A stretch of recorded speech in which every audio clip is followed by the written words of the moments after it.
إن الحمد لله نحمده ونستعينه ونستغفره ونعوذ بالله من شرور أنفسنا ومن سيئات أعمالنا من يهده الله فلا مضل له ومن يضلل فلا هادي له وأشهد أن لا إله إلا الله وحده لا شريك له وأشهد أن محمدا عبده ورسوله أما بعد فأعوذ بالله من الشيطان الرجيم بسم الله الرحمن الرحيم ولا تجادلوا أهل الكتاب إلا بالتي هي أحسن إلا الذين ظلموا منهم وقولوا آمنا بالذي أنزل إلينا وأنزل إليكم وإلهنا وإلهكم واحد ونحن له مسلمون.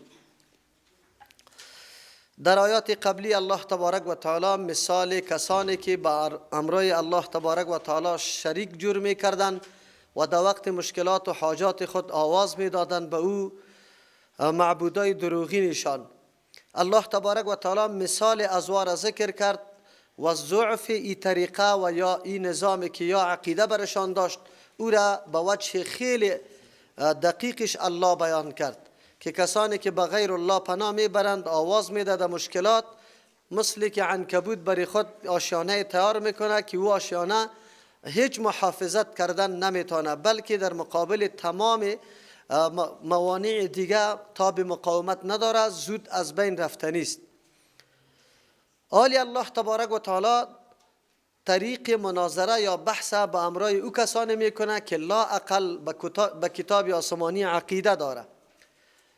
قانون اسلام در مورد مقابله با دشمنای خود طرز متفاوت داره. کسانی که عنادن با وصفی که میدانه که گپ حق است لیکن از روی تعصب و عناد رای مخالفت در پیش میگیره امرای ازوا مقابله جهادی یا مقابله فیزیکی میباشه.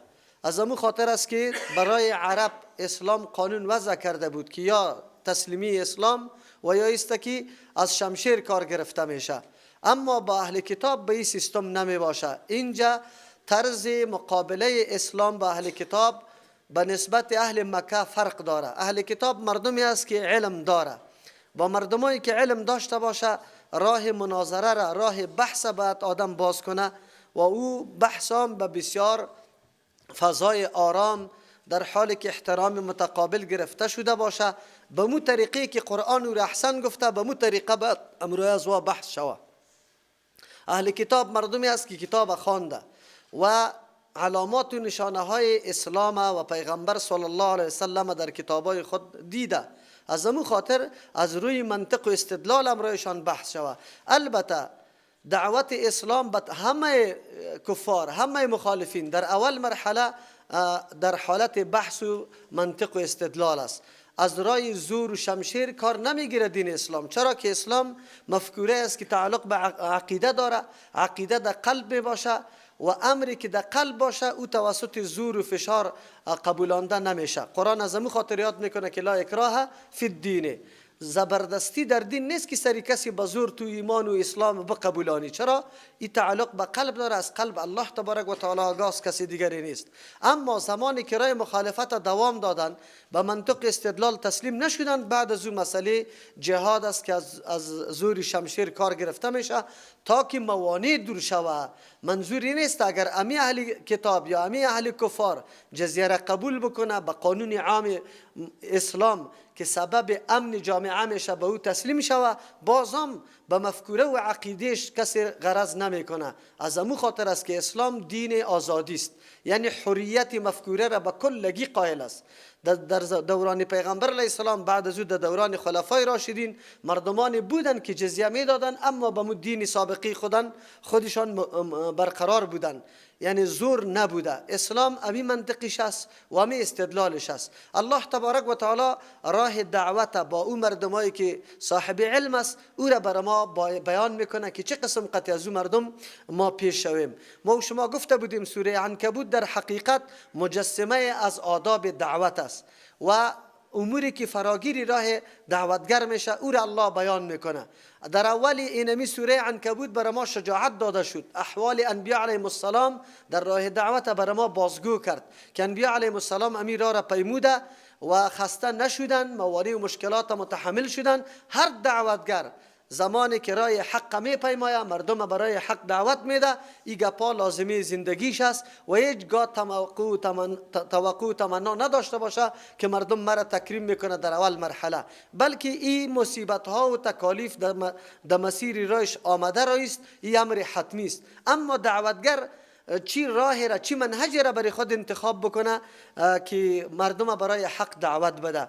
ما دو قسم مردم داریم، یکی مردمی که علم نداره و یکی مردمی که علم داره. مردمی که علم نداره از رای نصیحت ها، از رای تخویف، از رای بشارت، ترغیب میتونیم ما را برای حق دعوت بدیم، چون طریق استدلال یاد ندارن. از همون خاطر فقط مثالا را، تشبیهات، اینی طور گپا را بعضی میفهمه، در غیر از اون نمیفهمه. لیکن یکی مردمای هستن که چیزی علم داره، وقتی قطع از داخل بحث میشه بعد از رای استدلال و دلیل باشه، تا که او خود دیگه بفهمه که بله کدام راهی که ما میپیمایم ایراد نادرست است، سند و دلیل نداره. اهل کتاب خو مردمی هستند که کتب آسمانی را عقیده داره، به توحید الله عقیده داره و تنها نبوت محمد صلی الله علیه و سلم قبول نداره، آلی باید قطش بحث شود. الله تبارک و تعالی می فرماید ولا تجادلوا اهل الكتاب، شما مجادله نکنی، بحث و گفتگو نکنی امرای اهل کتاب الا مگر گفتگو کنی بالتی، بمو طریقه، بمو منهج، بمو صورت، هی احسن، که او خیلی بهتر است، خیلی شایسته و زیباست، با مو سیستم قطشان بحث بکنه. جدال میگه جال انداختنه که کسی را گیر کنی. در مجادله یعنی در مناظره و مباحثه هم اینطور است، هر کس تلاش داره که جانب مخالف خود گیر کنه، از پیشش گریختن نتانه، در جال دلایل گیر کنیشه که دیگه خود کشیده نتانه. این را میگه مجادله میگه. البته مجادله دو قسم است، یکی مجادله گفتگوست و یکی مجادله چیسته، شمشیر و ایگا پاسته. در مجادله شمشیر هم تو تلاش میکنی که دشمن مغلوب کنی، از پیشت فرار نکنه. در این مجادله هم به طریق دلیل گفتن و بحث تو میتونی فریق مخالف خود در جال گیر کنی. قرآن در اینجا امو صورت یا منهج را به طریق احسن یاد کرده. احسن کدام طریقه میگه؟ اول کدام بحثی که میشه هیچ مورد دیگری بعد در نظر گرفته نشده باشه، فقط و فقط اظهار مسئله حق باید نیت و اراده باشه. هر دو فریق اگر به این نیت نشسته باشه، انشالله این راه بحث حتما یک گشایش داره، حتما در یک مقصد و نتیجه میرسه. ولی زمانی که بحث به این نیت باشه که نه من جانب مخالف شرمنده کنم، یا برتری خود ثابت میکنی، فوق طلبی میکنی، یا است که او را تحقیر میکنی، توهین آمیز قطش بحث میکنی، این بحثا نتیجه نداره و در اسلام این بحثا درست نیست. در اسلام از این تعبیر به مراء میشه. مراء اونموره میگه که تو حق میدانی لیکن بازم روان استی، بازم نمیپذیری. از همون خاطر منهج احسن برای بحث است که تو بسیار در فضای آرام، شور و شغب نباشه، احترام متقابل در نظر بگیری، گپی تا به دلیل قوی بسازی، سرزوری و تعصب نکنی. اگر گپ حق از او میبره بالکل به سر و چشم باید قبول بکنی، اینطور نشوه که نه من گپ خود خامخا سر تو می قبولانم. ای گپ ها اگر در نظر گرفته شوه، کلمات نرم و ملایم، لهجه خیلی خوب اگر استعمال شوه، این خیلی زیاد تاثیر داره. دین مقدس اسلام بیبی در پهلوی ازی که یک کسی را ملامت توسط دلیل میکنی، لیکن لحاظ عواطف و احساسات و روحیه از او را هم باید در نظر بگیری. مثل که دلیل تاثیر داره، امیر روحیه، امیر فضا هم تاثیری خیلی مثبت داره. بس مردمایی هستند که دلیل قوی داره، اما زمانی که در مجلس بحث شروع میکنه با وصفی که دلیل قوی و مؤثر داره، اما جانب مقابل تحریک میکنه، به ضد احساسات میکنه، بالکل دیگه سخن تا نمیشنوه. از همون خاطر یکی از راههای درآمد یا نفوذ سخن انسان است که با جانب مقابل اول به این طور یک فضای احترامانه شروع بحث بکنی که او احساس نکنه که مرا حقیر میدانه، نعوذ بالله، بلکه او احساس کنه که این طور سخنای میگه مثل که سخت دلسوز است بالای ما، و سخنای نرم باشه، سخنای احترام مؤدبانه باشه، استدلال هم استدلالی که واقعا استدلال باشه، اینطوری که پیش تو استدلال باشه، بلکه دلیلی باشه که او هم تسلیم بکنه. از همون خاطر است یک دعوتگر زمانی که امرای کسی جر و بحث میکنه تنها دلیل برش کفایت نمیکنه. ایام زمینه و لازمه امی دعوتش است، امی بحثش است که ای اول حرکتش به خاطر رضای الله و اظهار حق باشه، دوم مؤدبانه سخن بگویه، نرم سخن بگویه، جرو بحث زیاد که از فضا را مملو به آلوده به بدگویی و گپا بسازه، طوری که گپا نزنه و گپی از او را بشنوه و گپش اگر حق باشه بالکل بپذیره. این نقطه ها را اگر دعوتگر در نظر بگیره، انشالله که او دعوت قطعا به ثمره باقی نمیمانه. امروز که هر قدر که ما بحث ما گفتگوی ما تاثیر نداره، یکی از دو امر دو چیسته معدوم است، نیسته. یا است که بحث ما به منهج احسن نیست، یا است که دلیل ما دلیل نیسته. اگر از این دو اردوش پوره باشه، انشالله این سخن تاثیر داره و این بحث بالکل کامیاب است. از امو خاطر دوستای ما که راه دعوت در پیش میگیرن، اولین کار تانیسته که جانب مقابل محترم بشماره، ولو که نظریه باطل داره. چرا؟ با پیش از او امو حق معلوم میشه، از او خاطر از او دفاع میکنه.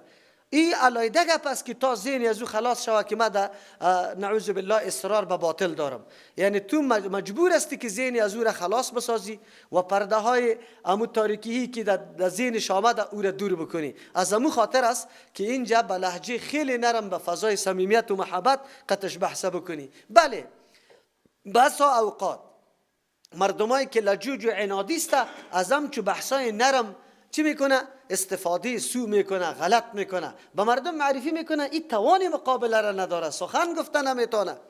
الله تبارک و تعالی این صورت مستثنا میکنه. الا الذين ظلموا منهم، بجز از او کسانی که ظالم هستند. از یا ظالم کسی را میگه که حدود لحاظ نمیکنه، مناظره برای خود حد داره، خو لحاظ نمیکنه. تو از پیشش دلیل طلب داری و دلیل برات نمیگه.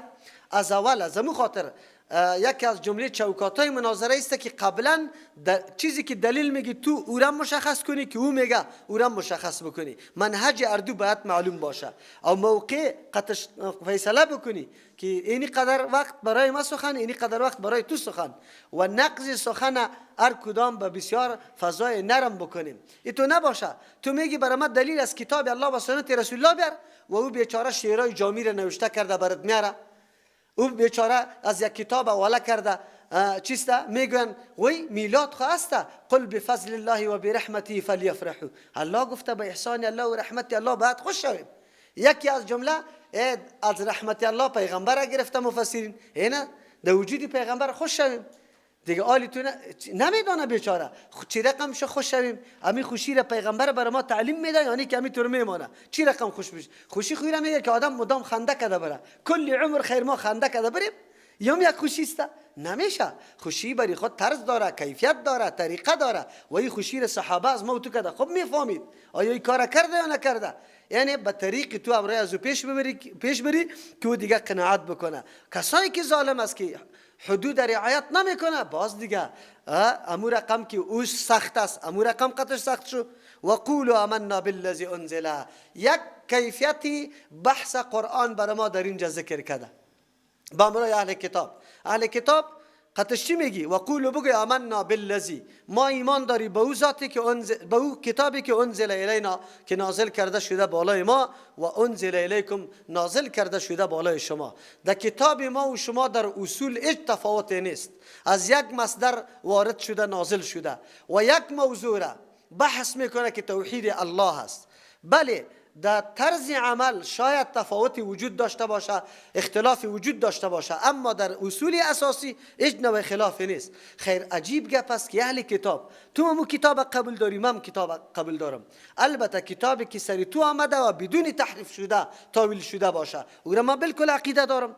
خیر نظام ما کجاست؟ و الهنا و الهکم واحد، معبود ما و معبود شما یکی است.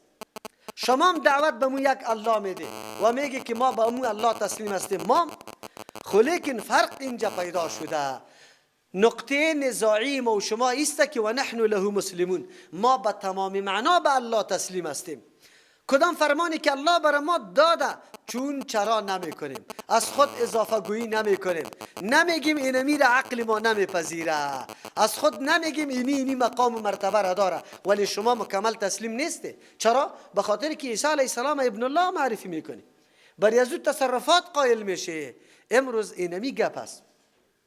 با اینمی کسایی که قطع ما و شما در عقیده مخالفت داره، وقتی برش میگی که ما و شما یک منهج روان هستیم، تابعدار قرآن و حدیث هستیم، خو ما مکمل تسلیم هستیم، میگیم حدیث پیغمبر که آمد قول احمد و محمود در مقابلش قابل اعتبار نیست، ولو که از پدرم باشه، ولو که از هر عالم و امام باشه. اما تو مکمل تسلیم به حدیث نیستی. حدیث طول میکنی به نظر امامت. اگر امامت قائل به این حدیث بود او را میپذیری، اگر امامت قائل به این حدیث نمی بود بازو را نمیپذیری. فرق این اینجا است. این را میگه طریق مباحثه. حالی اهل کتاب مجبور است که قائل شوه. بله واقعا اونجا که دعوا میکنی که اله یک الله است، باید ما در تمام امور خود تسلیم به الله تبارک و تعالی باشیم. بعد از الله میفرما و کذالک انزلنا الیک الکتاب، اینمی قسم ما روان کردیم برای توی پیغمبر علیه السلام الکتاب قرآن، مثل که به دیگرها کتاب روان کردیم برای تو کتاب روان کردیم. تو چیزی جدیدی نآورده که مردم قبول نکنه، فرار بکنه. امی کتاب و انبیای سابقه آمده و برای تو آمده و امی کتاب است که موضوع مشترک داره در اصول و عقاید، هیچ کدام تفاوتی نیست. چرا؟ یک الله روان کرده شد. فالذین آتیناهم الکتاب، بله خو مردم دو قسم میشه. کسانی که ما دادیم برش الکتاب، کتاب تورات انجیل، یؤمنون به، عقیده میکنه، باور میکنه به قرآن، ایرا بالکل کتاب آسمانی میدانه. چرا؟ به خاطر که آمدن از ایرا در کتابای خود بالکل مطالعه کرده، علامات و نشانه های از او، مضامین و مطالبش در او کتابام ذکر شده. از او خاطر این مردمای منصف است و بالکل تصدیق و باور میکنه. و من هؤلاء من یؤمن به، از امی جمع مردم قرآن کتاب انصاف است. یک نفرم که تسلیم میشه قرآن یاد میکنه شه، رد نمیکنه سری کلی طایفه. و من هؤلاء، بعضی از این مردم کسایی هستند من یؤمن به که عقیده داره، باور داره به این کتاب و آن چیزی که در این کتاب است کلش باور داره، یقین میکنه. چرا؟ مردم منصف است، مردمی است که تعصب یا طرفداری از یک نظریه باطل خود نمیکنه، بلکه حق بیا تسلیم میشه. کاش که امیطور حالت ما پیدا کنیم. عالم ما تا دین روز مولوی صاحب تو حدیث خبر نبودی، صحیح؟ تو خبر نبودی، حدیث امروز در گوشت رسید. علتشی بود که تو حدیث مطالعه نمی کردی، بخاری را ندیده بودی. حالی که حدیث بخاری را شنیدی به سر و چشم بپذیر و به مردم بگو، اعلان که دایی تو کم نمیشی که ای مردم تا امروز من این حدیث برام معلوم نبود که پای در پای بچسبه و شانه به شانه بچسبه و این در بخاری شریف است. امروز ما آگاه شدم بعد از این معمولی ما نمیتونه باشه او مقتدیا اینمی رقم استاد شوه و ما میشرمیم که حالی به مقتدیا بگوییم که پایایتان بچسبانی، شانهایتان بچسبانی. آیا پیغمبر علیه السلام برای اصلاح امت خود به دست مبارک شانه های صحابه را جور نکرد؟ در صف نمیگشت، نفر موظف نکرد برای استقامت صف؟ ولی امروز چرا نیست؟ امروز تو صرف به این خاطر که سابق نگفته عالی نمیگی. چرا؟ به خاطر که مردم برات میگه که تعالی را چرا نمیفهمیدی، موقفت پایین میآید. چرا که پیش این گپ برات معلوم نبود. عالم امو کسی را میگه که جدید برش علم حاصل میشه، بلی نبود. اعتراف به حق این بهتر است از اینکه اصرار انسان به باطل بکنه. نه خب با تاسف امروز حالت نیست. بله در اهل کتاب مردمای منصف بود قرآن یاد میکنه. و ما یجحد بآیاتنا، انکار نمیکنه. جحود این را میگه که میفهمی که اینی گپ است و بازم انکار میکنی. جحد این را میگه. مشرکین مکه و همی اهل کتابی که انکار میکردن مکمل میدانستن حقانیت قرآن، حقانیت پیغمبره، لیکن دکانداری خراب میشد، لیکن امو مستوى و موقفی که در بین جامعه داشت و از بین میرفت. پیر صاحب آلی میگه که اگر ما برم در ترجمه قرآن بشینم، تا آلی رخو مردم دستای مرا بوسه میکرد و در ترجمه قرآن گفته میشه که دست بوسه نشوه، آلی موقفی ما خراب میشه. از امو خاطر است کسانی که در این موقفا قرار نداره و زود در راه حق میآید و کسایی که دکانداری داره یا اینطور مواقف داره، اگر ملاست، اگر پیر است، اگر آقاست، اون مردم در راه حق نمیآید. میفهمه که این گپ حق است، خو لیکن از موقف خود میترسه.